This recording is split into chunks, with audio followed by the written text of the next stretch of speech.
Tahukah kalian, inilah karir militer Prabowo Subianto. Prabowo Subianto merupakan seorang politisi, pengusaha, dan perwira tinggi militer Indonesia. Prabowo berkarir di militer selama 28 tahun, semua bermula pada tahun 1976. Beliau mengawali karir militer di TNI Angkatan Darat sebagai seorang Letnan II setelah lulus dari Akademi Militer di Magelang. Dari tahun 1976 sampai tahun 1985, Prabowo bertugas di Komando Pasukan Sandi Yuda atau Kopasanda yang pada saat itu merupakan pasukan khusus Angkatan Darat. Salah satu tugas pertamanya yaitu sebagai Komando Peleton pada Grup 1 atau para komando yang menjadi bagian dari pasukan Operasi Nanggala di Timur Timur. Saat usianya 26 tahun, Prabowo menjadi salah satu komandan peleton termuda dalam operasi. Beliau memiliki peran yang besar dalam memimpin sebuah misi penangkapan terhadap Nicolau dos Reis Lobato yang merupakan pemimpin Fretilin yang saat operasi Seroja menjabat sebagai Perdana Menteri. Tahun 1985, Prabowo menjadi wakil komandan Batalion Infanteri Lintas Udara 328.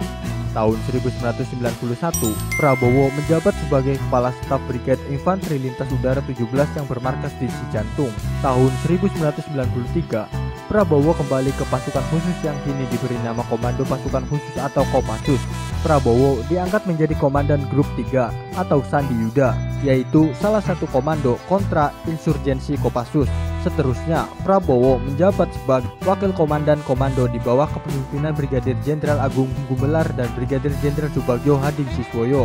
Desember tahun 1995, Prabowo diangkat sebagai Komandan Jenderal Kopassus dengan pangkat Mayor Jenderal.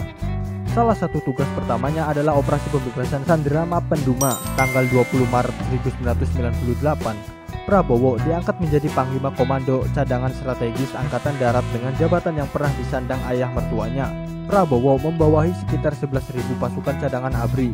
Prabowo meminta Panglima Angkatan Bersenjata Jenderal Wiranto agar diizinkan untuk menggerakkan pasukan cadangannya dari luar Jakarta untuk membantu meredam kerusuhan pada Mei 1998.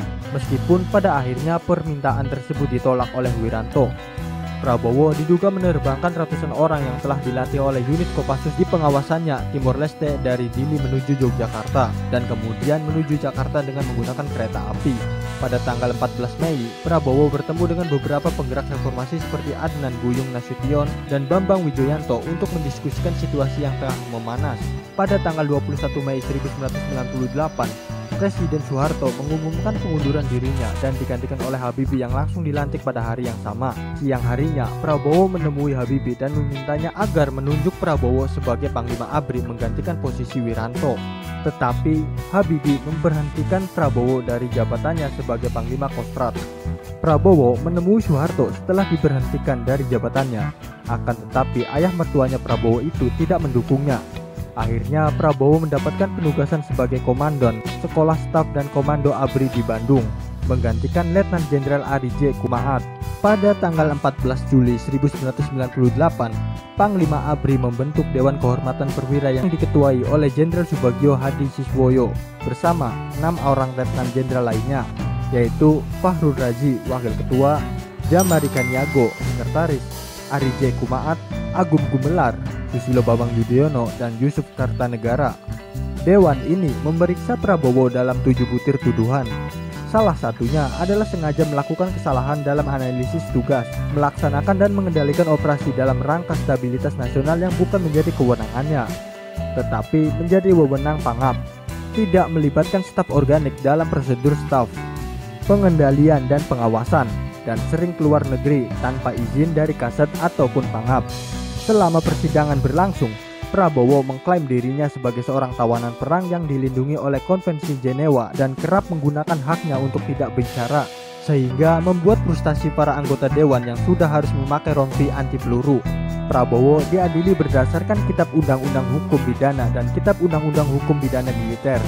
DKP memutuskan bahwa Prabowo bersalah dan melakukan tindak pidana ketidakpatuhan. Pasal 103 KUHP Militer memerintahkan perampasan kemerdekaan orang lain, pasal 55 ayat 1 kedua KUHP Militer, dan pasal 333 KUHP ayat 1 kedua dan pasal 328 KUHP, dan penculikan pasal 55 ayat 1 kedua dan pasal 328 KUHP.